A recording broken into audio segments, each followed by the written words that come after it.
question is, why are you a Seventh-Day Adventist? And are we the remnant church? Is there a remnant church? Is there anything in the Bible that speaks of a remnant church? We hear this term a lot among Christians, and we're wondering, is there any validity to it? Is it actually biblical or not?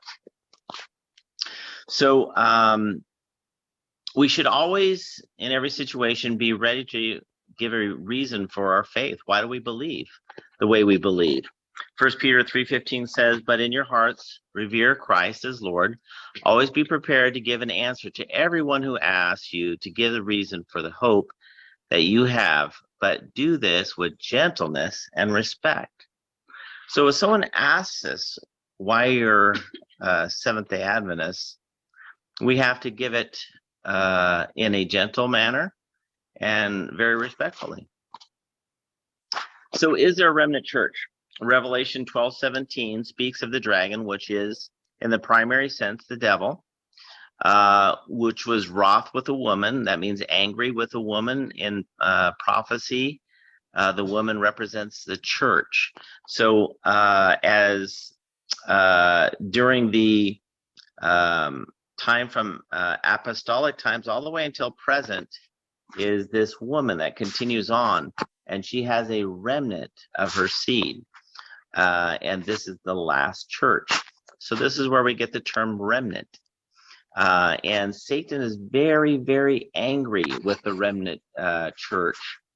And the reason why is because there's two identifying factors that describe this remnant church. They keep the commandments of God and have the testimony of Jesus Christ. This is, by definition, according to Revelation 12:17, the remnant church. So what we understand that the Ten Commandments are the Ten Commandments, but what does it mean when it says that they have the testimony of Jesus Christ? Revelation 19:10, speaking of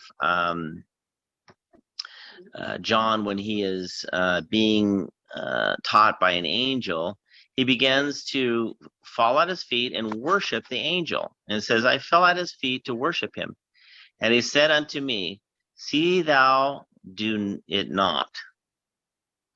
I am thy fellow servant, and of thy brethren that have the testimony of Jesus. Worship God, for the testimony of Jesus is the spirit of prophecy." So the testimony of Jesus is simply having the spirit of prophecy. In other words, to be able to prophesy. So the remnant church will be following the Ten Commandments and will have a spirit of prophecy. There will be a prophet, in other words, at least one among that group.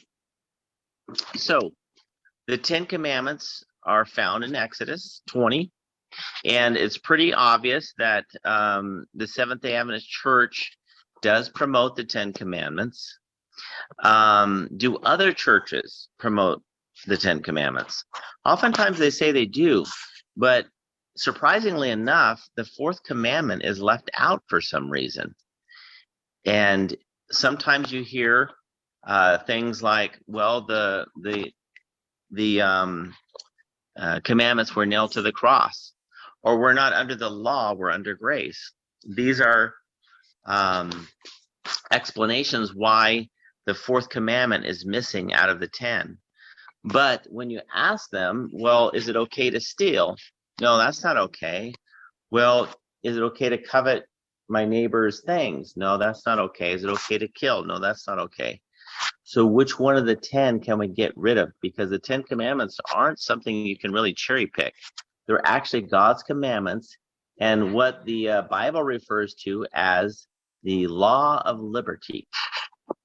In James, it's called the law of liberty.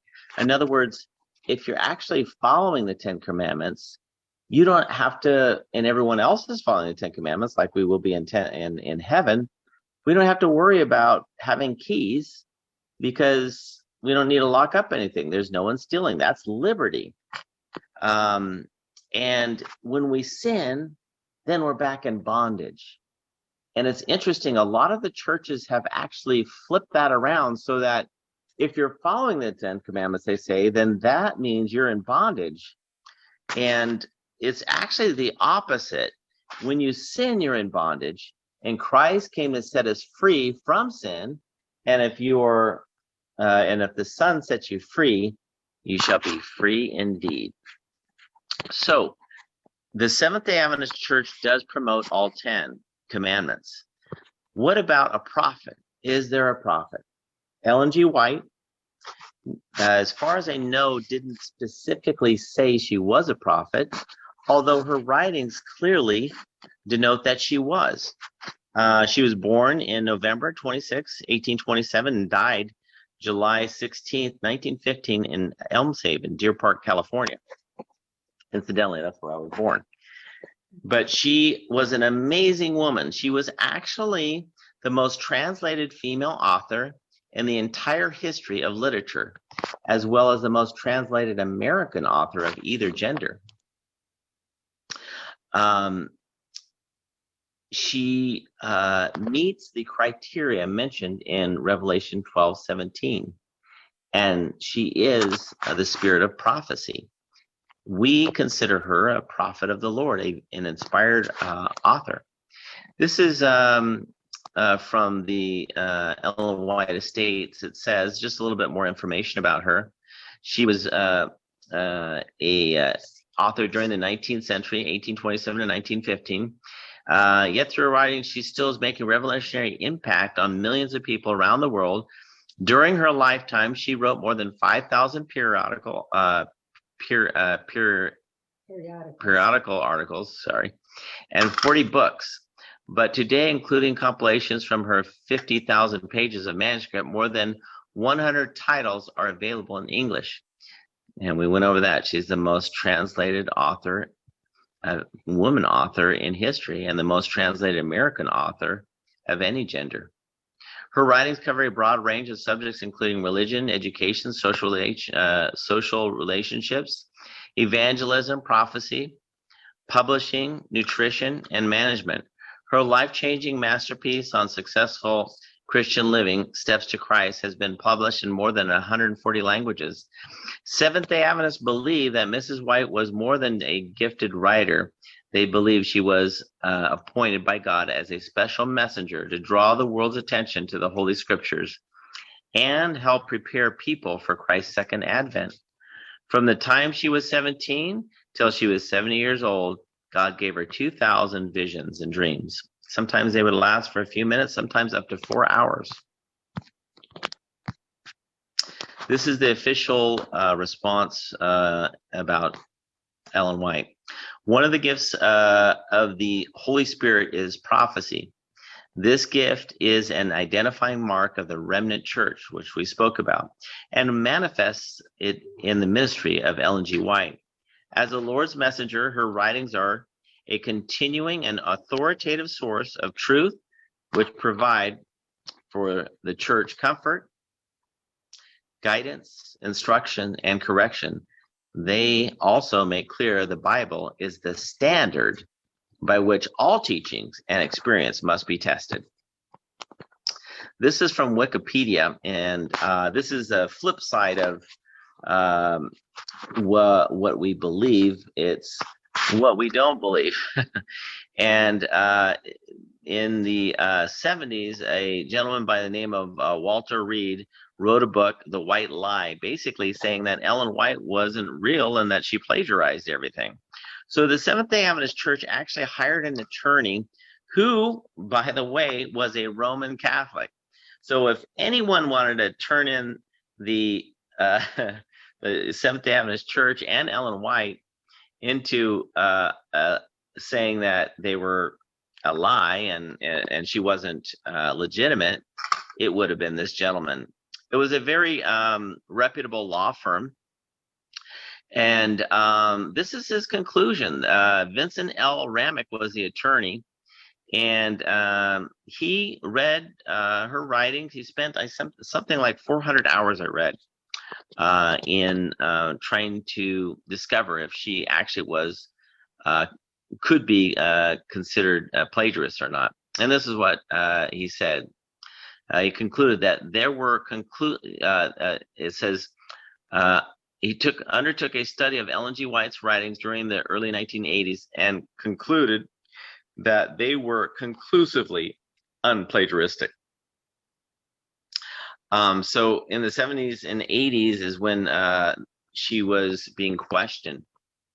Here's an abstract from worldcat.org. The issue raised by Walter Ray, SDA pastor, was whether Ellen G. White was a plagiarist when she borrowed sometimes heavily from writings of contemporaries.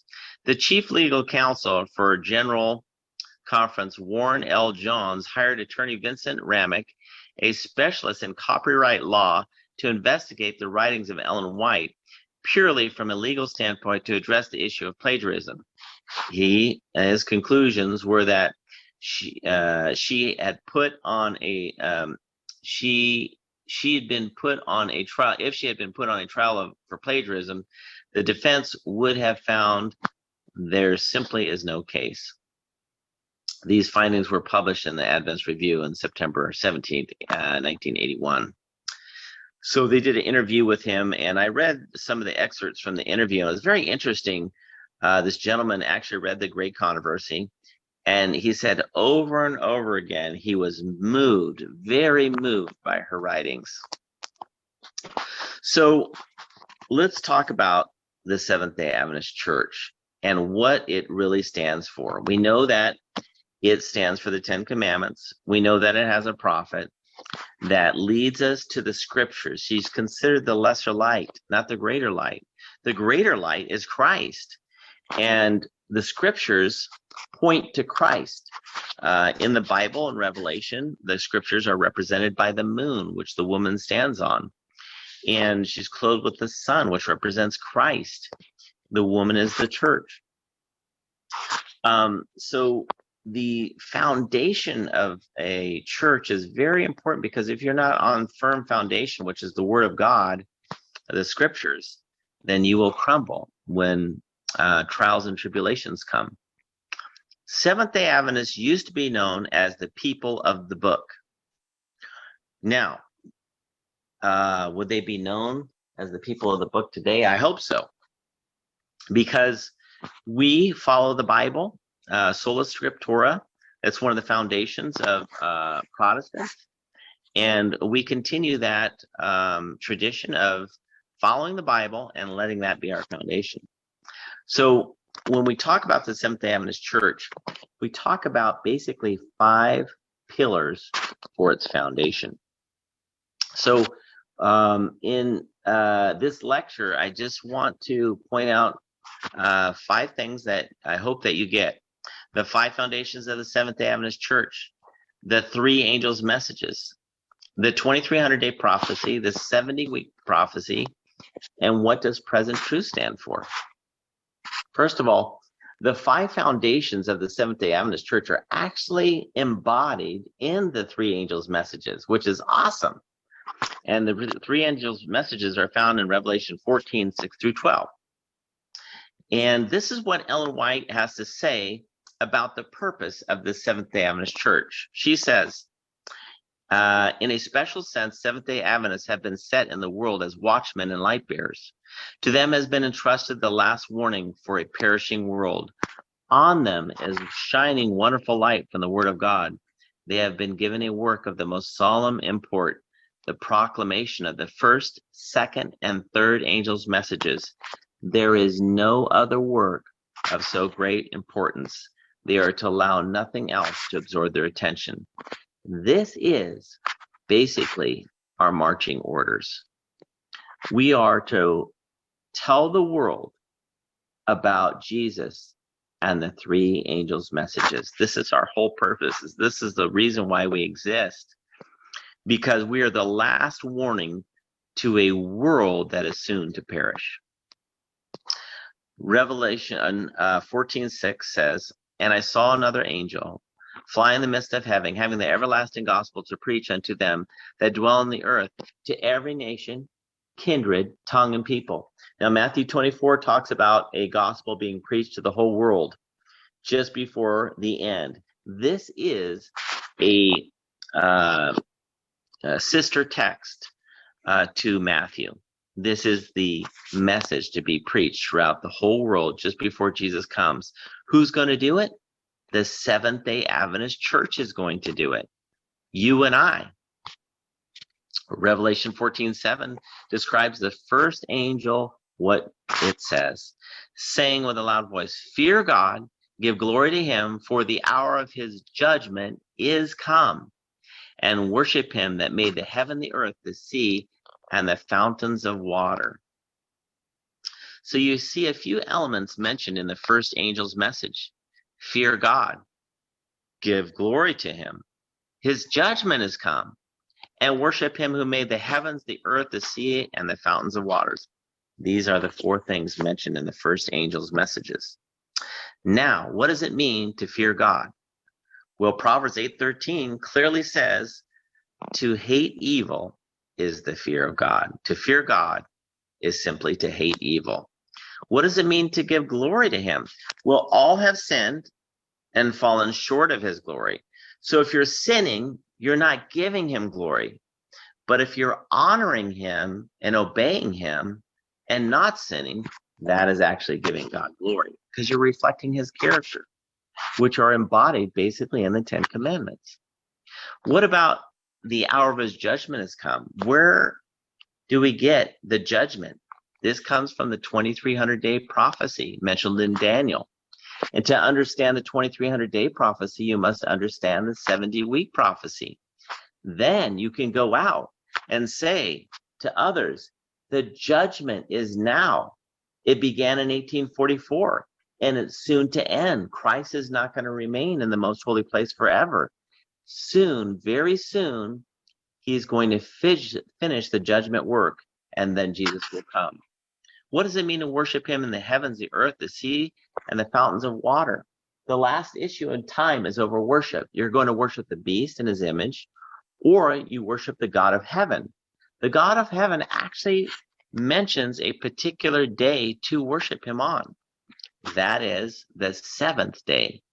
Most Christians honor him on the first day, but that is actually the first laboring day of the week. There's 6 laboring days, but Jesus says, if you love me, keep my commandments, all 10. The fourth one says to honor him on the 7th day. The fear of God, again, is to hate evil. Again, it's essentially, if you're hating evil, you're going to be keeping the commandments to God.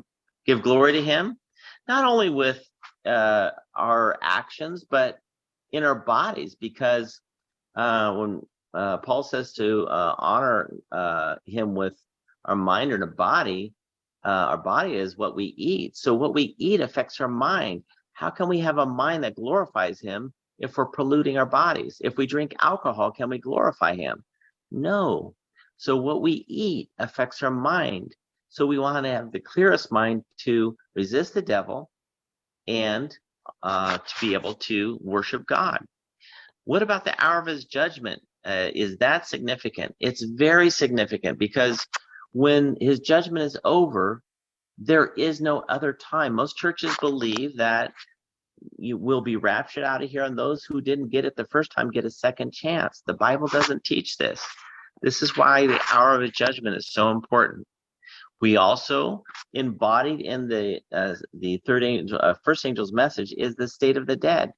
If God is judging right now, then and his judgment began in 1844, it basically describes the state of the dead as well, because Adam could not have gone to heaven if judgment began in 1844, because if he didn't make it, God would have to send him out of heaven back to earth in the grave, which makes no sense whatsoever. So embodying in that first angel's message is actually the state of the dead. Many Christians believe that when you die, you go to heaven. But why would Christ come here on earth to resurrect those who are already in heaven? It doesn't make any sense. So the state of the dead is actually a very strong foundation for the Seventh-Day Adventist Church, and it distinguishes us from maybe several other churches. Worship him who made the heavens, the earth, the seas, and the fountains of waters. This is right out of the fourth commandment. It's an excerpt from the fourth commandment. So the 5 foundations of the Seventh-day Adventist Church: we honor the 10 commandments. We teach others to honor them. The Sabbath, we honor the Sabbath. We believe in healthful living. We believe the judgment. We're living in judgment time, and when the judgment is over, we say that probation is over. The probation is not in the Bible. It's a term that came from Ellen White. However, it makes sense that at some point the judgment's going to end. That is our probation in essence. And then again, the state of dead is embodied in the first angel's messages. These are the 5 foundations of the Seventh-day Adventist Church. What about prophecy? Is the Seventh-day Adventist Church known for prophecy? Absolutely. Many churches don't study Revelation and Daniel.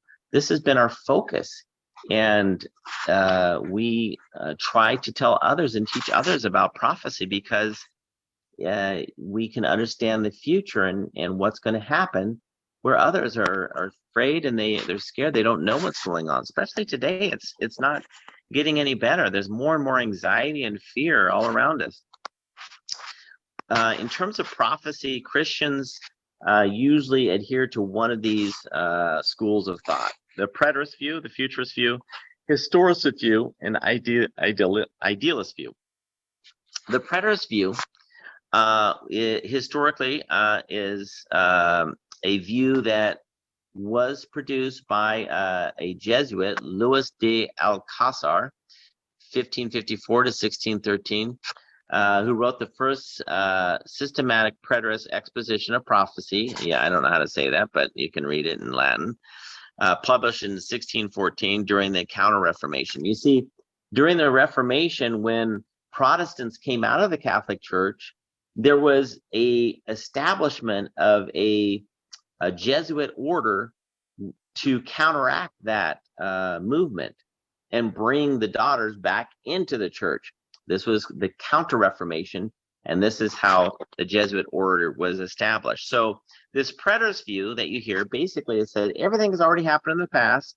We don't need to worry about Revelation. Don't bother reading it because everything's already happened in the past. That is the preterist view, and was produced by a Roman Catholic Jesuit.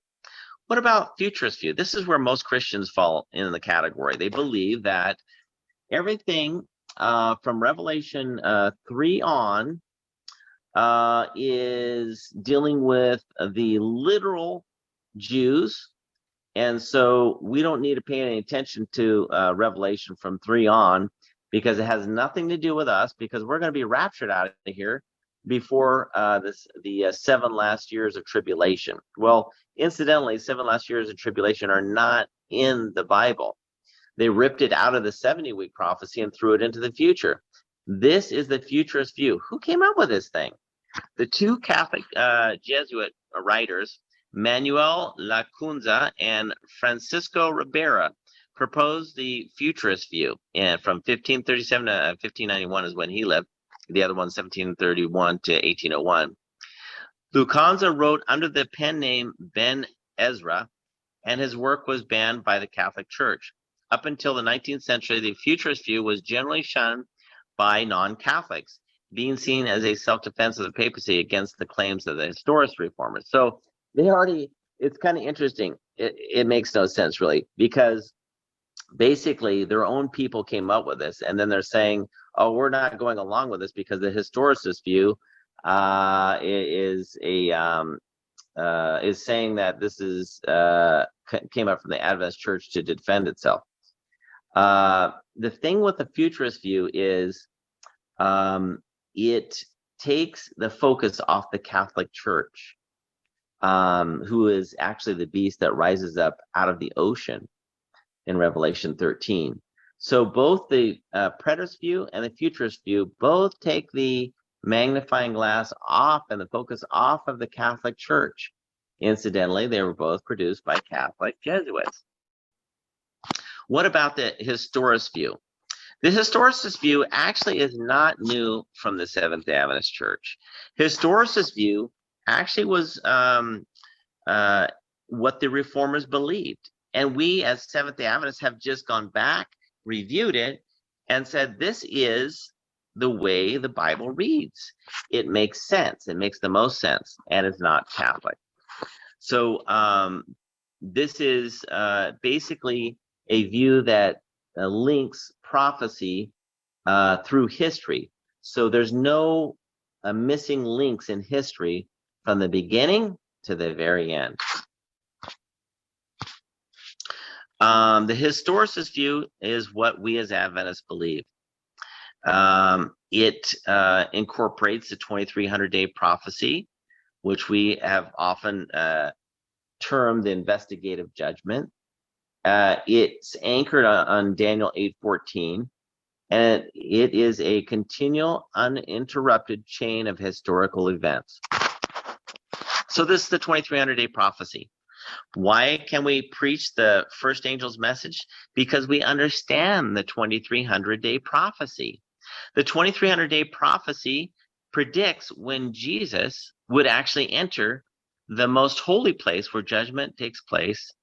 And when the last church, the church of Laodicea, which actually is a compound Greek word, laos, which is church, and judgment, and dais, the people. So judgment of the people. It's the church during which judgment takes place. It doesn't mean lukewarm. The 2300-day prophecy extends basically from 457 all the way to 1844. And that first little red arc that you see there is the 70-week prophecy. The 70-week prophecy is a point that predicts exactly when the 2300-day prophecy began. So when Daniel was given the vision, he was first taken sick because it was so overwhelming.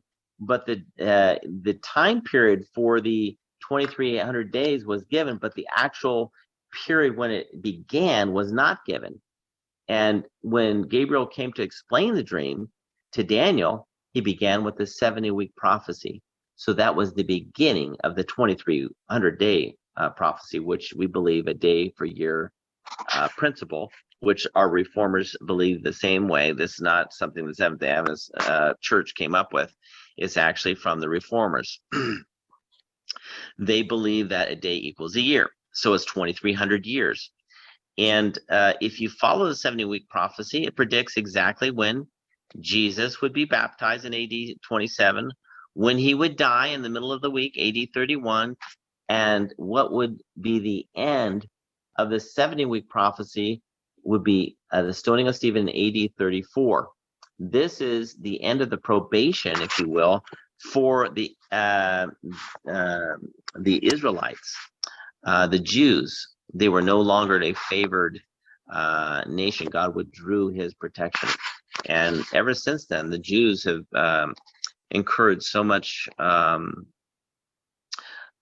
trials and tribulations and persecution. We just went over the 470-day prophecy. So in the message of the Seventh-Day Adventist Church, we often focus on the sanctuary. Why do we do this? Well, because there was an earthly sanctuary that described many things, and it is a replica of what is in heaven. And Christ, when he ascended in Hebrews, according to Hebrews 9, he ascended into the holy place. And we know the 2300-day judgment, prophecy takes us to 1844, when he went from the holy place into the most holy place. That is also mentioned in the Church of Philadelphia, the sixth church, right before the seventh church, which we're living in now. So we focus in on the Old Testament scriptures regarding the tabernacle so we can understand God's plan. In Psalms it says, "Thy way, O God, is in the sanctuary." So if we understand the sanctuary and its symbols, we will understand God's way. We know that there were two chambers. In the first chamber, there was considered the holy place. You had the candelabra, you had the altar of incense, and you had the showbread. And then once a year, the priest would go into the most holy place where the Ark of the Covenant is. That's where the 10 Commandments were kept, and that is the law we are going to be judged by. So when Christ entered the most holy place, that's when judgment began, because it says in James 2 that we will be judged by the law of liberty, and he describes what's in that law, and he gives you a couple examples right out of the 10 Commandments. One last thing I want to mention is present truth. When you hear people say, this is a present truth speaker, this church is present truth, what does that mean? Where do we get this term from? It comes from 1 Peter 1 verses 12. It says, wherefore I will not be negligent to put you always in remembrance of these things, though you know them, and be established in the present truth. Essentially, the best way to understand present truth is to understand where Jesus is right now. If you understand where he is, that is present truth. Before 1844, he was in the holy place. That was present truth. Before that, he was down on earth before he ascended, when he was carrying out his mission. That was present truth. But today, he's in the most holy place. And when you go into the most holy place, you find sacred truths. These are the foundation of the Seventh-Day Adventist Church. You find the commandments of God in the most holy place. You find the fourth commandment embodied in the 10 Commandments. You find the bowl of manna, which represents healthful living, also a test of the Sabbath. You find the state of the dead, because Jesus began his earthly ministry, his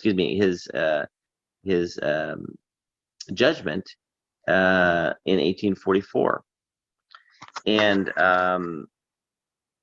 the last one, the last foundation I'll mention here as we come to it. Satan is presenting on every side, and unless we watch for him, this is Ellen White's writings, by the way, and have our eyes open to his devices and snares, and have on the whole armor of God, the fiery darts of the wicked one will hit us. There are many precious truths contained in the Word of God, but it is present truth that the flock needs now.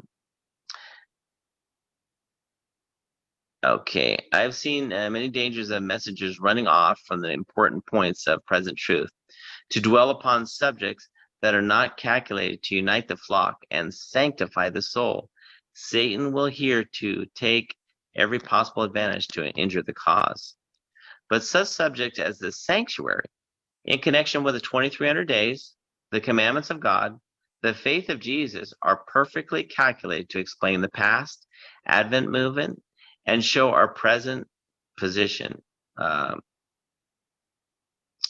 Establish the faith of the doubting and give certainty to the glorious future. These I have frequently seen were the principal subjects on which the messenger should dwell. The remnant church, the Seventh-day Adventist Church, is an end-time church. It must have a spirit of prophecy. It must promote the obedience of the 10 Commandments. The 5 pillars, the law, the Sabbath, healthful living, judgment, and the state of the dead, are its 5 foundations. And it has a mission of preaching the 3 angels' messages. Thank you.